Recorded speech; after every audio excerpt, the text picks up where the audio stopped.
For the past 2 months, the cold-blooded killer hadn't known that one of his victims had survived his attack. When he became aware of this shocking truth, he was ready to lie and manipulate his way out of the interrogation room. But would he succeed? Every time I think about it, this question comes to my mind. What if I place a man paralyzed from the neck down somewhere?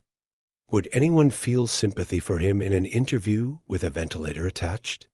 On May 13th, 2016, Jennifer Kane was supposed to be starting a new chapter in Louisville, Kentucky. A mother of 2 struggling with addiction, Jennifer was about to begin a new job. She was trying to turn her life around, but unfortunately, she didn't get the chance. When Jennifer didn't show up for her shift, a friend went to check on her at her apartment. The door was unlocked.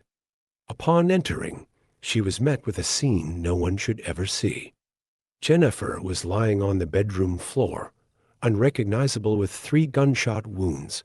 Her partner, Daryl Wilson, had been shot in the head and was lying in a pool of blood.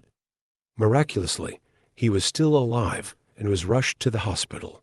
Still breathing, the police hoped that Jennifer and Daryl's neighbors, Brian Greenwell and Jod Cecil, might have heard something that could help with the investigation. However, when they tried to question them, they disappeared without a trace. Their apartment had been hastily cleaned. Cleaning up your apartment the day your neighbors are murdered is one of the most obvious ways to raise suspicion. About a month after the first attack, law enforcement began to suspect Brian and Jod. They had another reason to believe so. Daryl had recovered enough to be interviewed, and he told the police that Brian was the one who shot him. At that point, Brian was in custody for an unrelated crime and had no idea who he had tried to kill. Not only had Daryl survived, but during the police interrogation, he had pointed his finger at Brian. Now, you are about to witness the true face of this event.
I don't want to lawyer at this time and understand and know what I'm doing. No promises or threats have been made to me, and no pressure or coercion of any kind has been used against me. You understand what coercion means, right? Okay. And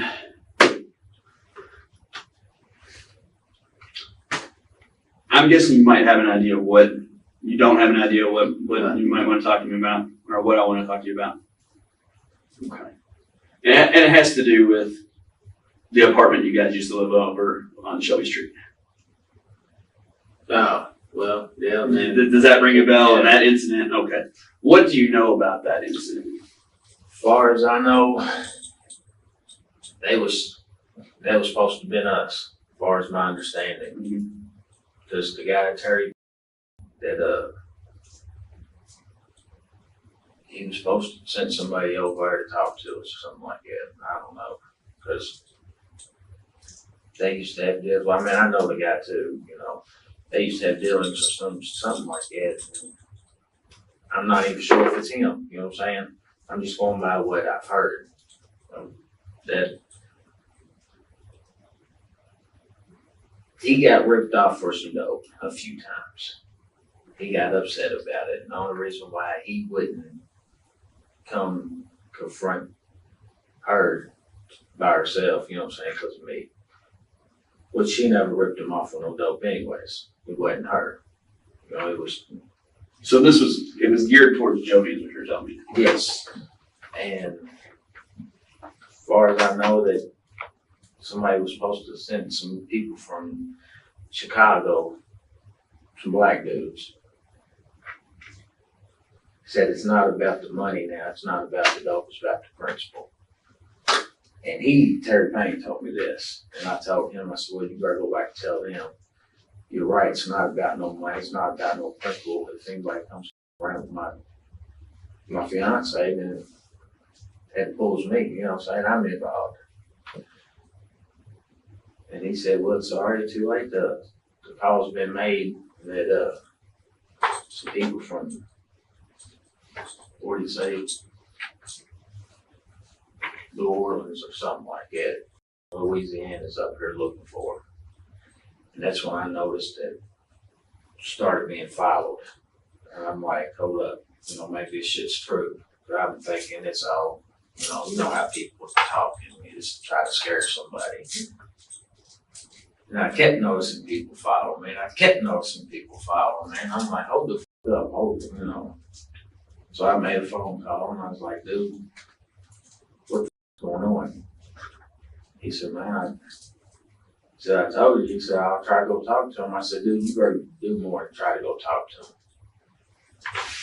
him. And for the past, I don't know, month and a half, something like that, every time I walked out the door, I was being followed. And for the life of me, nobody believed me. I mean, I told everybody, I said, man, somebody is following us. Somebody's following me, or somebody's following you. Somebody. Then I got locked up. What happened with that? That I'm not the dope police, so, you know, I heard y'all gave the South End a little tour and yeah, had a crash and burn, but I mean, not one time did nobody ever say police. Nobody said. I mean, the whole time that I told everybody I was being followed, I mean, I'd let people run up on me and like, I'd take off. Nobody ever said cops, you know. So I don't know if it's the cops or if it's them or whoever, whatever, you know what I'm saying? I'm like, shit. So I've done what I know to do best, protect myself and get the hell out of that situation for a moment. But that situation, it was the same thing. 2 cars whipped up on me. Then once I took off, yeah, he hit his lights. I'm like, you know, I got a set of them lights, which I do. You know what I'm saying? I got a flashlight that turns, you know what I'm saying? You click it one time, it says our flashes red, white, I mean, red, blue, them lights, you know what I'm saying? I'm like, so nobody's ever said, stop, police, this is the Louisville, this is the feds, this is the whoever, you know what I'm saying? So I didn't stop. You know, even when we got back to the house we were staying at, not one time did anybody say police. It's police, it's whoever, blah, blah. They just told me to get down or they're going to blow my goddamn brains out. I'm like, well, there's a chance I got to take. Either they're the police, and then once they all started coming up on me, I noticed it was the police because I seen all the equipment and shit like that, you know, and I was like, well, maybe it's this cop, so I got down. Who all did you get arrested with that night? Me, Jody, Lala, and Chris. Does Lala have a real name? Everybody keeps saying Lala, and I'm like, I don't know who she is. He said, I'm not the dope police, but I'm just curious for my own. It's Lord. I know it's Lord, I don't know what last name. And it really doesn't matter for me. I'm just curious because everybody says Lala, and I'm like, okay, well, somebody named Lala was on a kids' TV show. But all right, let me take you back to that apartment on Shelby. How long did y'all stay there? And I just got out of jail, and I don't know if she's had it before I went in, or right before I got out, or what. I think it was I was on there like a couple of weeks, maybe, something like that. maybe a little longer. I know it's like between about 2 weeks, 2 or 3 weeks, something like that. And you guys never went back to that apartment? Yeah, we went back. You did? Yeah, we went back and got some of our stuff. I mean, we'd seen the landlord, nothing was ever said. We'd seen cops sitting there, nothing was ever said to us. I was thinking, well, this ain't got nothing to do with us, I hope. Did you know those neighbors, or y'all talked to them? You ever saw them before? Yeah, we seen them. If I showed you a picture of them, would you know who they are? I'm pretty sure I would be. Yeah, I think, yeah, it was her. Now the guy. Now this is a little bit older picture. I think he had probably just gotten out of jail. His hair may have been a lot longer. Yeah, if you put long hair on, it looks like him. And y'all didn't have any interaction with them? No, other than, passing them through the hallways. What do you actually know about what happened over there? What have you heard? What do you know? I just heard that somebody got shot, got killed or something like that. And then we stayed away for a couple of days, so that's when I found out that supposedly they was there for her and us, you know what I'm saying? They was supposed to be us, so I was like, we made the decision, stay away for a couple of days, because, I mean, hell. And you know there was 2 victims there? You know that? No. Both of those 2 people are shot. No, it's just, they told me it was just, the lady. Well, both of them were shot. And this is what I want to show you.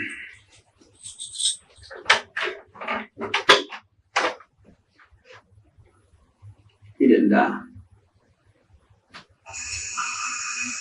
Do you know your neighbors that live next door?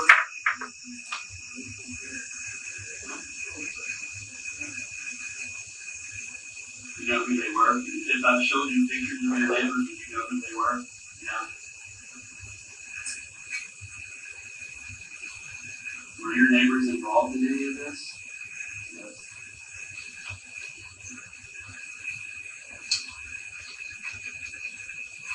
Do you recognize her?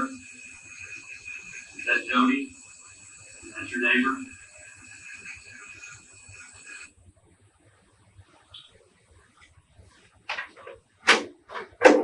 So, that's just the start of it. But, Okay, well, let's finish it. I've got a couple follow-ups here.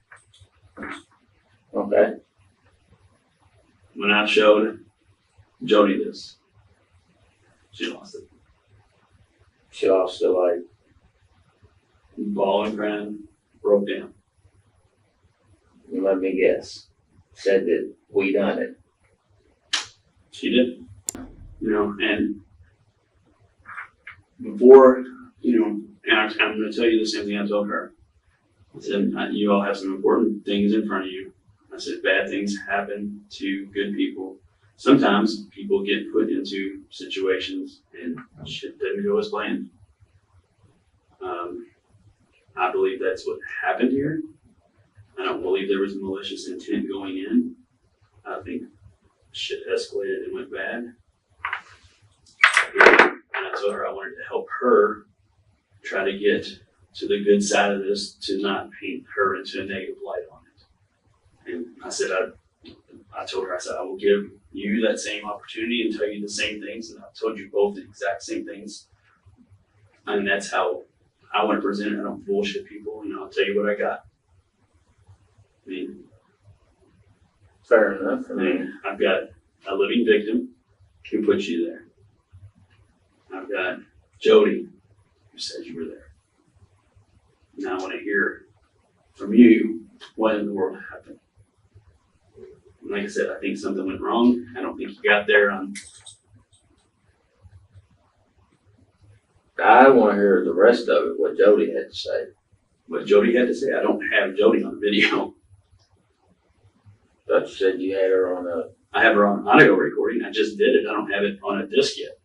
I still have it on an actual recorder. Can I hear it? I don't know. Let me see if I can do that. I don't even know if I can do that. I mean, it's on this recorder that's in my pocket right now, the same one that I'm having on right now.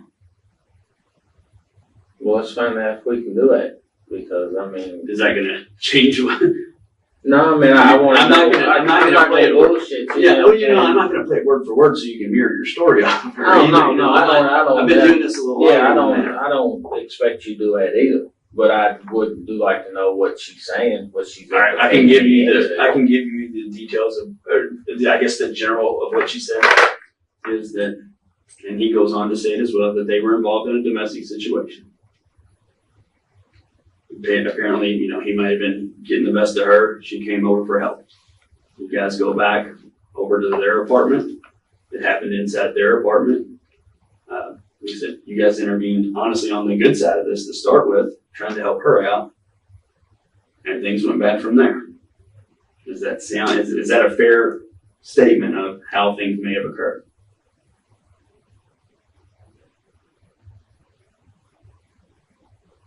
No, I mean. It's not. No, because I had no, I know these people. I don't know them personally. You know what I'm saying? I know them from that apartment.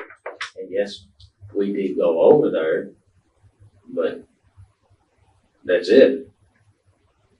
I mean, hell, is you fingerprint the place, you can find my fingerprints on a couple of things. That's where I walked in the room. Mm-hmm. I kind of picked some stuff up, you know, it was laying everywhere. So I was like, here. I mean, other than that. You know, right now you're trying to figure out where to go with this because I don't want you to start digging yourself a hole. No, what y'all want me to do is commit, you know, saying. Oh, I don't need you to. I don't need you to. I've got him and I've got Jody's statement. I've got enough to walk out of this room right now. What I'm trying to do is give you an opportunity to do the same thing that she did, which is go at it at the angle we were trying to help and things went bad. It's a whole lot better than we went just not giving a statement and me going off of him. I mean, you think if I put a guy who's paralyzed from the neck down on a ventilator with an interview like this, up to 12 people on a jury, they're not going to sympathize with him instead of you? I'll take that all day long, twice on Sunday. Wow. You know, I'm a realist. You know, I'm a realist. I was looking at it too. I'm like, yeah, I mean, as it stands right now, I mean, regardless of what I say, I'm in this situation. And I'm trying to say that there is a little bit of an out here to make it better on you, to not make it look like, I don't believe you're a cold-blooded killer. No, I don't believe that at all. Nothing suggests that to me. I think you're a smart guy, and I think you got involved in a situation that you probably shouldn't have. Well, not to say you shouldn't, not that you shouldn't help somebody out, but I think shit went bad real quick. And I don't think anybody should be judged on just one thing alone. There's a whole series of events that happened here to get to basically where we are right now. And I just want you to, you know, think about a lot of different things. And I know I've thrown a lot at you at one time, you know, and I can't say I understand where you're at right now because I haven't been there, but I can empathize with you.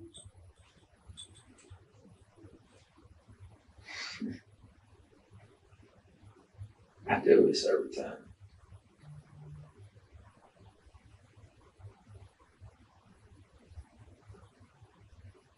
What do you mean you do this every time? I always try to protect everybody. You shut that recorder off for a minute so I can ask you a question. With this, yeah. And the one in there.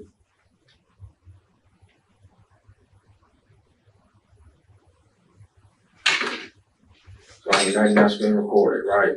I don't know about this room because this is a corrections room, so I'd have to say, you know, I don't know. What happens if I go? I mean, because I know the story here. You know what I'm saying? I know the whole thing. What happened? What was that? I'm guessing I just got an email because this is my actual work computer. Well, look. How can I get Jody off of all this? I mean, I think she is the least culpable of anything that happened. You know, I think she was just there, and what he says and what she says really jive in line with the support. They support each other in their statements. But I mean, it's honestly just going through the story, and I think I know the story. If I told you the story, would it sound anything like what I started it off as? A domestic thing that you guys got involved in. You end up in a fight with them, with a gun. It goes off, and I can't tell you any more than that because that's where, you know, by any chance, does that seem like a story of what may have happened? Yeah. Kentucky is one of the few states that doesn't legally require cops to record custodial interviews. Thankfully for us, this department did anyway. Obviously, the detective is well aware that the interrogation is being recorded in the room, but turning off the handheld recorder gives him a great opportunity to gain more trust from Brian, who is definitely way too trusting to be sitting in that chair without a lawyer. And see, we can work with that because the beginning part of it changes a lot. There's a difference between you going in and saying, I'm going to kill somebody, and you going in, I'm trying to help somebody, and then shit goes bad. That's way different things there that we're talking about. One's a whole lot better than the other. I mean, the end result was that people lost their lives, yes, but it's a whole lot different when it comes to talking to juries, talking about charges, you know, those type of things. That is a night and day situation. Yeah, yeah, like you say, y'all can paint me out to be the wow.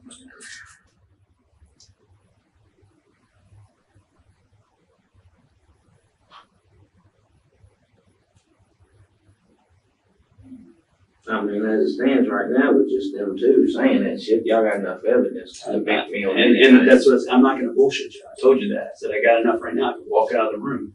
But that's not what I want to do because I believe in giving everybody a fair shot at this. I've been doing this 18 years. You know, I don't bullshit when I talk to people. I don't play that whole mind game where I run around in circles and we talk for 6 hours. I tell you what I got. I tell you how good I'm not going to lie. If I got something this week, I'm going to, be like, hey, this is what I got. Here's your chances, 50-50. This is not a 50-50 chance kind of thing right here. I'll tell you that. Oh, it's screw me all the way around. So that's why I'm trying to give you, I want you to see how I'm trying to let you get out in front of it and tell your part of the story on it. And Anyway, I can smoke a cigarette. I think we can probably make that happen. We let her go down to the basement and smoke one. You come back and finish up the story. Cool. I think we can do that. Sit tight for a minute, buddy. Let's see what we can work out for you.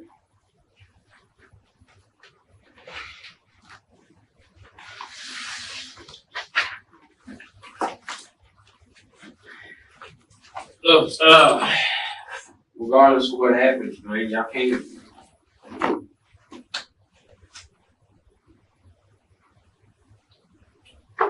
No, tell me. I mean, I think I know what you're trying to get out, and that's to me, you don't want anything to happen to Jody on this.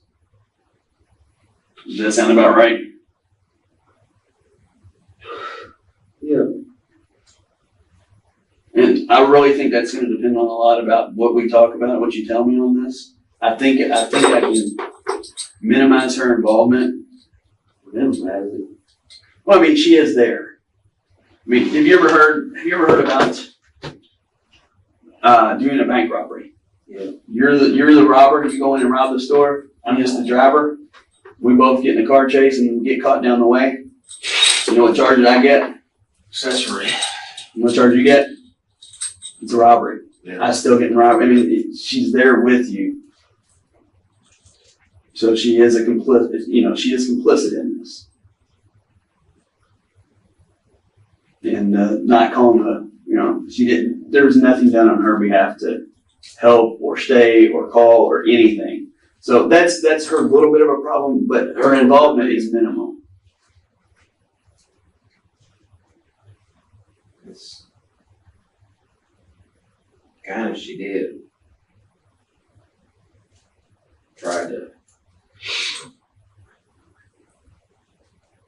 ever do?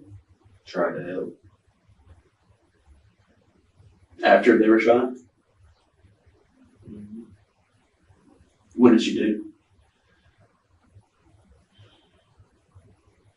I mean, this helps her.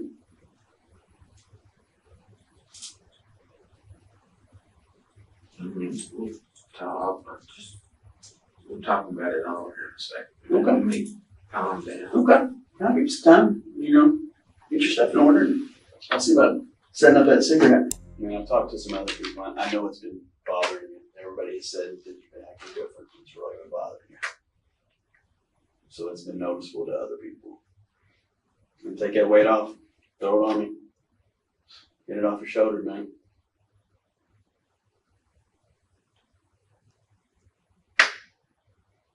I mean, you ain't gonna try to hit me with no death penalty or nothing.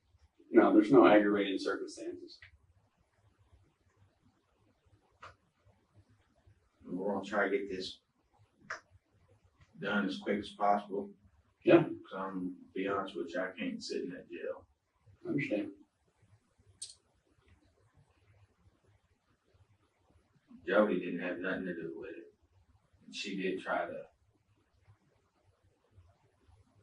get help in her. I mean, I even tried, but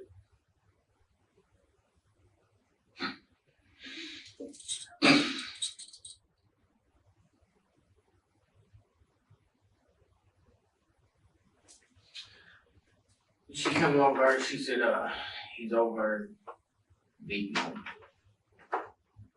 So we walked over, we didn't even walk in the apartment at first. And, I was like, you know, what's going on? Jody didn't even go over at first. She was like, we can go over and see if you can just. I said, yeah, you know, so I walked over.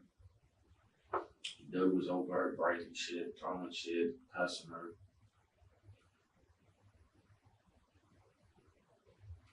All three of us were standing outside. The girl was standing outside, you know what I'm saying? I was like, look, just leave or come over here or do something, you know what I'm saying? Just, if you want to leave, go on and call the cops. She went back inside, he grabbed hold of her or something like that, and that's,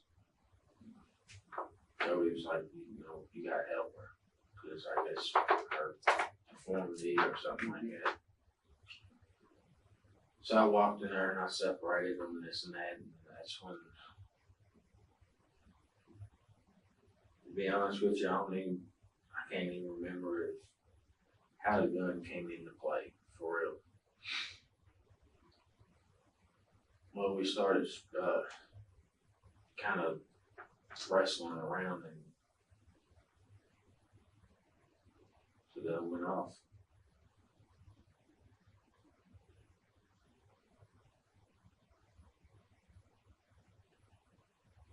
And then it went off again.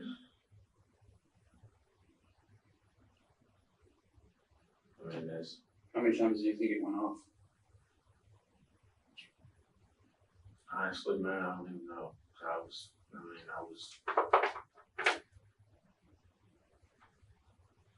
I blacked out or something like that. I don't know, man. It's like, I'm guessing 2 or 3 times, something like that. I remember hearing 3 gunshots. Do you remember which one you shot first? No, honestly, good. I mean, 'cause I was just, I freaked out. I was like, man, I'm over to help somebody. This shit happens. I think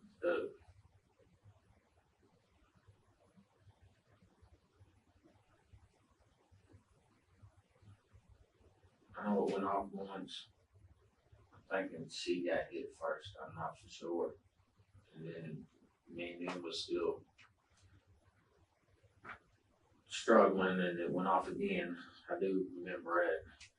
And that's when he fell on the bed, and I didn't know what to do. I mean, I went over, I didn't, like you said, there wasn't no intention of going over, no malice intended or nothing like that, you know. Or what about what time? I mean, I know this happened on Friday the 13th is when we were there, and it was later in the afternoon when we got there. But when do you think this might have happened? Was it on that Friday?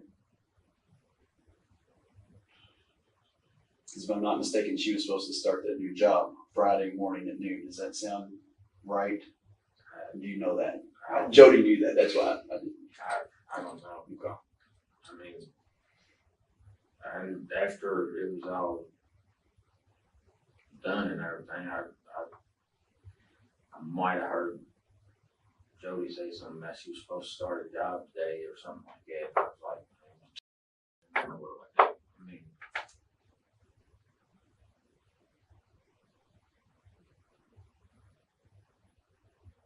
I mean, we was both like, what do we do? Didn't either one of us know what to do. She was like, let's call the cops. Because like you said, we went over in intentions of helping, not hurting somebody, And Jody never entered the apartment whatsoever, as far as I know of. She told me that she did. She said she didn't go into the room that you guys were in, which is the back bedroom, but she said she made it into a part of it. You said she tried to help him afterwards, so. I mean, she was like. I mean, it doesn't matter to me. If she came in, that's attempting to run your age. She came in, that's fine. It's not, that doesn't get you in trouble. That makes you a normal human being that wants to come in and maybe try to help. Yeah, I mean, we was both, saying. She was like, saying.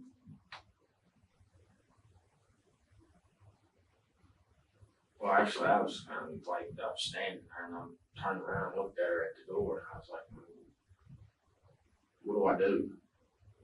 So I didn't know.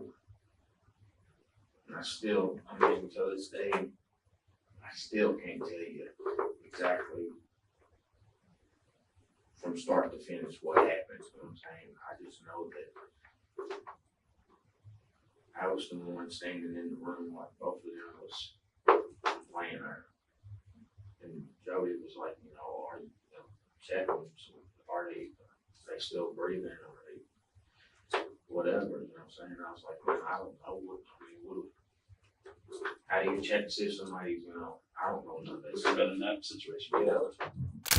If either of them had actually checked to see if the victims were breathing, they would have realized that Daryl was, and that he was in desperate need of an ambulance. I just didn't know what to do. I still don't know what to do. I don't know. What happened to the gun? What did you do with the gun? Destroyed it. Melted it down. You melted it down. How'd you do that? That takes a lot of heat. Yeah, I know. Well, actually, the gun didn't get melted down. It got took apart and the barrel that melted down. I was like, man, So I gave the gun back to the person that owned it, you know what I'm saying? He was let me borrow it. And I can't tell you his name, man, because I don't want to get him. So did you destroy it or did you give it back to the guy? No, I took it apart. Most of the gun went back. I mean, don't bullshit me. I mean, it's not. That's not a big issue there. I'm just trying. My main thing, honestly, is yeah, I would like to recover it, but I just want to make sure you just didn't toss it somewhere and some kid finds it. That's more what I'm worried about. Yeah, I made sure that it wasn't no kid or no innocent bystander or nothing like that. It was trying to pick it up. Yeah. What model was it?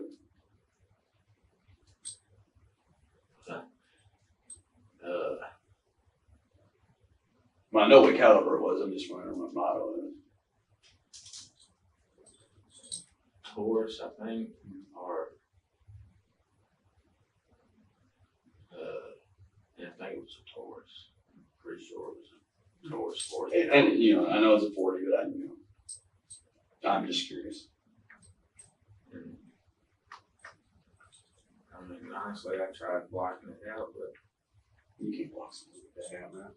And if you try to, it's going to eventually come back out and it's going to eat and eat and eat. And I can tell how upset you are.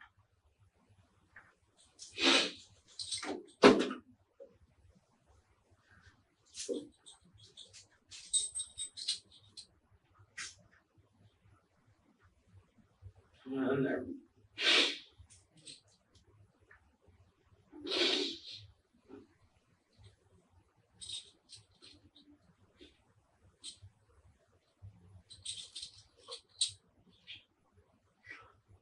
Melting a steel gun down can only be done at temperatures between 2,500 and 3,000 degrees Fahrenheit, which means it's a really good thing for Brian that he abandoned that story as quickly as he did. His next story, however, is just as bad, because the gun was eventually found in a place where an innocent person or a child could absolutely find it, at a pond in Jefferson Memorial Forest. I mean, I don't know what else to say besides, it was me. Is there anybody else there with you guys?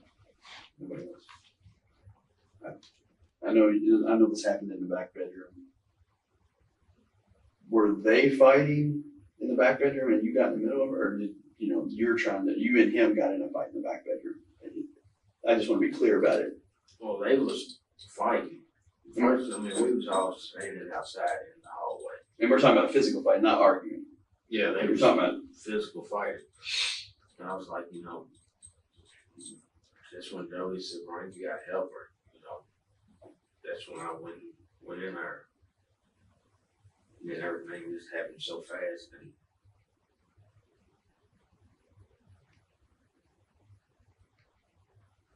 the rest.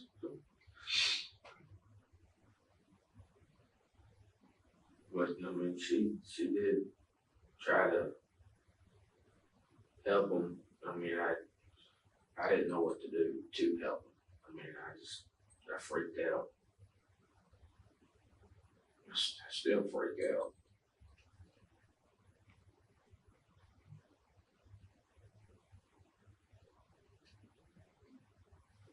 Well, I'll tell you what, this whole situation, sucks. And I was right. Was I not right from the minute I came in here and how things went down?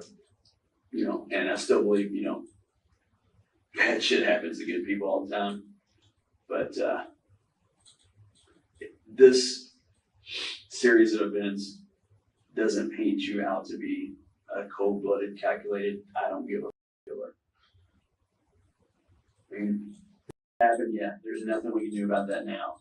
But the way that we have presented it, as you coming over to help, there's a big difference.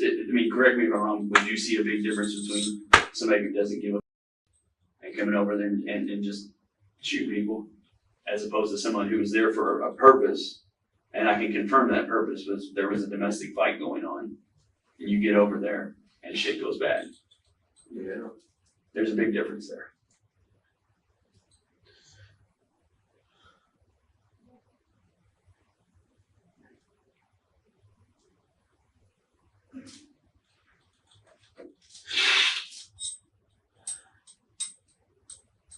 Yeah, that's a big difference. I mean, I didn't even, should have just went with my gut and just stayed out of it.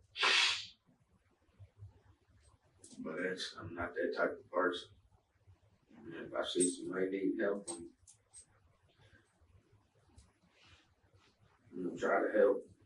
I'm gonna always take this picture with you too. I don't know if you have any of your kids with you.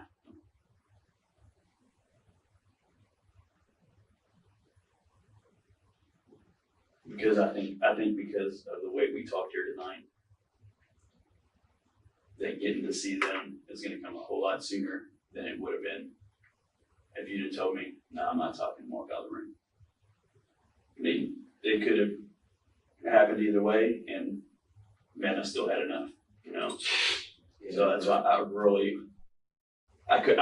was what I was really worried about, is that you wouldn't understand how important of a chance that I was trying to give you to get out. You were in a hole. And you're still in a hole, but it's definitely not as deep as it was with your story out there. And it goes a long way with prosecutors and defense attorneys and judges and jurors.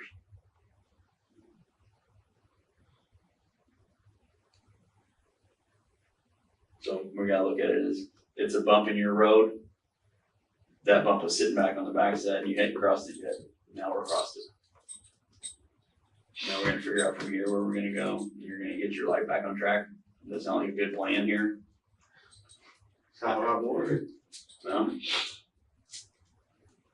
and nothing but future in front of you now. You don't get me wrong, you're gonna take a little bit of it here, but it ain't all of it. And what you do with the rest of it is up to you. And I'll never say it that way. I see people I've talked to have heard you say that, and I disagree with that.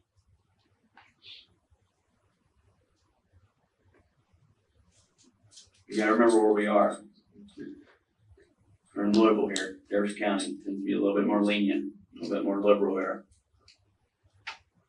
I hope so.